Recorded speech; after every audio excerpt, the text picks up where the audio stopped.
Hello everyone, welcome back in exam Mantra विदेश के friends. आज मैं उपस्थित हूँ एक यूज़फुल वीडियो के साथ जो कि टीचर्स के लिए बहुत इम्पोर्टेंट है। हाँ फ्रेंड्स, जो हमारे तीनों मॉड्यूल हैं, जो हमारी हस्त पुस्तिकाएँ हैं, ध्यान आकर्षण, आधारशिला और शिक्षण संग्रह, उन पर आधारित जो परीक्षाएं विभिन्न जनपदों में कराई जा रही हैं, उनमें से मैं कुछ जनपदों की 3 जनपदों की जो प्रश्नोत्तरी वहाँ पे आई थी, मैंने मिला के कुछ क्वेश्चंस इकट्ठा किए हैं और मैं उनको आज लेकर आई हूँ और मैंने उनका उत्तर उनके नीचे लिखा है। उत्तर मैंने पूरी कोशिश की है कि उनका सही हो। फ्रेंड्स, अगर कोई मिस्टेक हो तो मैं पहले ही सॉरी बोल रही हूँ। तो चलिए शुरू करें। जो प्रश्नोत्तरी अब तक पूछे गए प्रश्न हैं, क्योंकि पता नहीं हमारे जनपद में कब परीक्षा शुरू हो जाए, तो हमें तैयारी में तो रहना ही पड़ेगा ना, क्योंकि अब नौकरी करना इतना आसान नहीं रहा है। पढ़ाई हमें लगातार करनी पड़ेगी। तो फ्रेंड्स, चलिए मिलकर आपके साथ मैं भी सीखती हूँ और आप भी इन प्रश्नों को अपना पक्का कर लेते हैं। तो लेट्स स्टार्ट।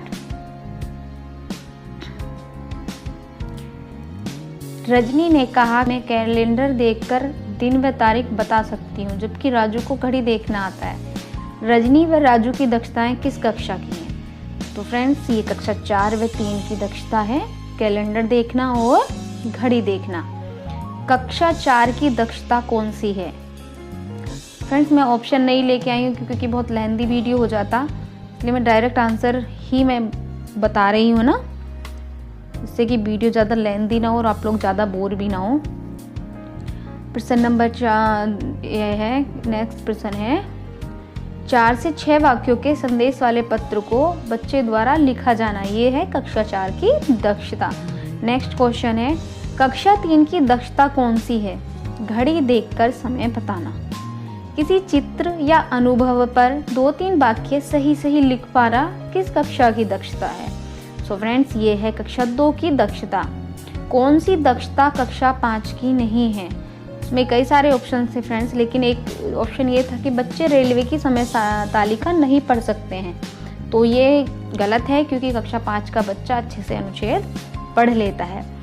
एक लड़का विद्यालय में बने हुए बाला को देखता है और अपनी भाषा में कुछ वाक्य बोलता है। छात्र किस कक्षा का हो सकता है? तो एक छात्र होगा कक्षा 1 का।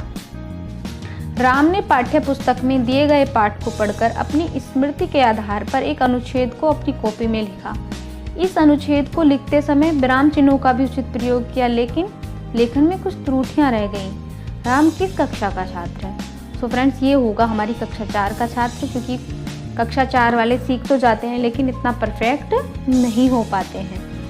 नेक्स्ट है हमारा क्वेश्चन, राजेश किसी खेलकूद सामग्री की दुकान पर गया और फुटबॉल का दाम पूछा। दुकानदार ने 5 फुटबॉल का दाम ₹375 बताया। राजेश ने 9 फुटबॉल खरीदा और दुकानदार को पूरा पैसा दिया। राजेश किस कक्षा का छात्र है? तो ये कक्षा 5 का छात्र होगा। 6.5 साल के बच्चे द्वारा पाठ को समझते हुए पढ़ना प्रेरणा सूची के अंतर्गत दक्षता किस कक्षा की है? एक तो इसको देख के हम अंदाजा लगा लेंगे, ये कक्षा 1 की दक्षता है। एक बच्चा झोले में भरे हुए गेहूं को गिलास से थाली में मापता। कुल 7 गिलास गेहूं हैं, तो बताइए बच्चे ने किस कक्षा से संबंधित दक्षता हो सकती है? यानी वो नापकर बताता है कि ये गेहूं 7 गिलास है, तो ये कक्षा 2 के बच्चे की दक्षता है। नेक्स्ट क्वेश्चन देखते हैं, कक्षा 4 में पढ़ने वाला करीम कोणों के प्रकार व उसके मापन की जानकारी रखता है, तो अपनी कक्षा के हिसाब से उसका लर्निंग आउटकम है। सो फ्रेंड्स, ये ज़्यादा ही होगा, कम तो है नहीं, क्योंकि कोण का इंट्रोडक्शन मेनली कक्षा 6 से होता है। सो इसकी क्या है, इसका लर्निंग आउटकम ज़्यादा है। मोहन अपनी माँ के साथ बाजार गया। एक दुकान पर किताब खरीदते समय ₹100 प्रिंट की रेट की किताब को दुकानदार द्वारा 80 रुपये में दे दी गई। घर लौटते समय मोहन बड़ा खुश था कि उसे ₹20 का फ़ायदा हो गया। मोहन किस कक्षा का छात्र है? यानी उसको लाभ हानि पता है, तो वो कक्षा 5 का छात्र है। लर्निंग गैप कैसे मापते हैं? अपेक्षित स्तर से वास्तविक स्तर को घटाकर। विद्यालय में प्रेरणा तालिका को प्रमाणित किया जाता है प्रधान अध्यापक द्वारा। नेक्स्ट क्वेश्चन है, मिशन प्रेरणा के अनुसार लर्निंग आउटकम के आधार पर विद्यार्थियों का मूल्यांकन किया जाएगा?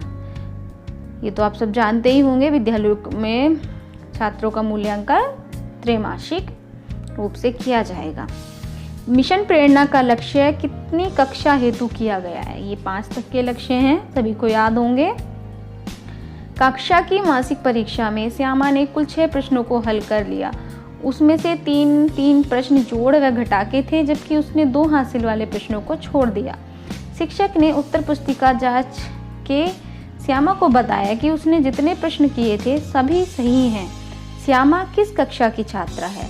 श्यामा कक्षा 3 की छात्रा है, क्योंकि वो हासिल वाले सवाल उसने छोड़ दिए थे।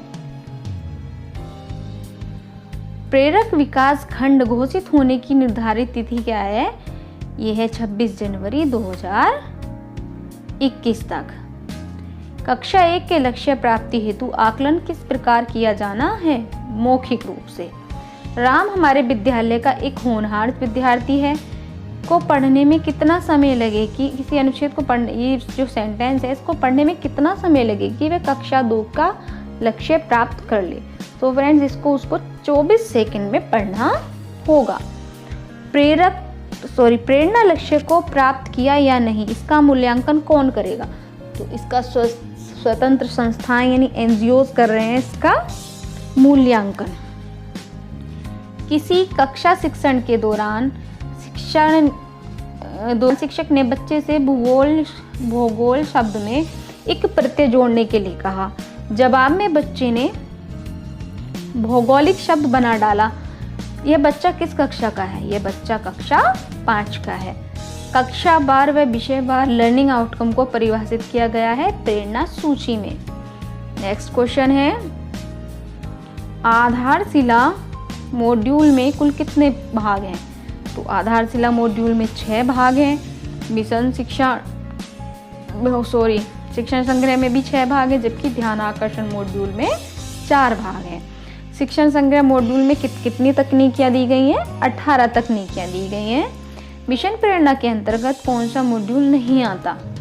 तो गुणवत्ता मॉड्यूल उसमें नहीं आता। मानक के अनुसार एक न्याय पंचायत में कुल कितने संकुल शिक्षक होने चाहिए? तो वो 5 शिक्षक होने चाहिए एक न्याय पंचायत में। मिशन प्रेरणा हेतु कितने विषयों का चयन किया गया है? 2 विषय, भाषा और गणित। एआरपी की फुल फॉर्म क्या है? तो एआरपी की फुल फॉर्म है एकेडमिक रिसोर्स पर्सन। मिशन प्रेरणा की शुरुआत कब की गई? जैसा कि आप सब जानते हो, शिक्षक दिवस की पूर्व संध्या पर 24 सितंबर 2019 को मिशन प्रेरणा की शुरुआत की गई। उत्तर प्रदेश को प्रेरक प्रदेश बनाने का लक्ष्य कब तक का है? ये लक्ष्य 31 मार्च 2022 तक हासिल करने का लक्ष्य है। प्रेरणा लक्ष्यों में कुल कितने विषयों को सम्मिलित किया गया है? 2 विषयों को सम्मिलित किया गया है। क्वेश्चन रिपीट हो गया। नेक्स्ट क्वेश्चन है, कमजोर बच्चों को अपने स्तर पर लाने हेतु मिशन प्रेरणा के अंतर्गत कौन सा मॉड्यूल विकसित किया गया है?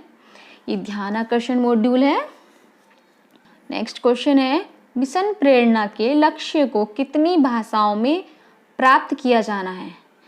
तो मिशन प्रेरणा के लक्ष्यों को एक ही भाषा में प्राप्त किया जाना है, जो कि हिंदी है। कितनी कक्षाओं के लक्ष्य प्राप्ति हेतु 3/4 प्रश्नों को हल किया जाना अनिवार्य है? तो ये है 4 कक्षाओं के लिए। फ्रेंड्स, यहाँ पर ये क्वेश्चन समाप्त होते हैं।